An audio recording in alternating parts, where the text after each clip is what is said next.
trained to urinate on command. That's right. That's right.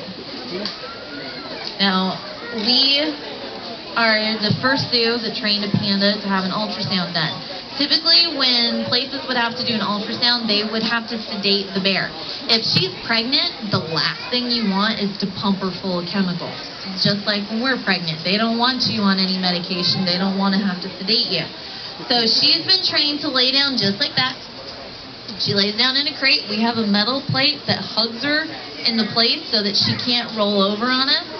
And then a fiberglass sheet goes over her belly. Now, this doesn't scare her because she's had it done so many times. She's thinking, oh, okay, you guys are going to shave my belly, whatever.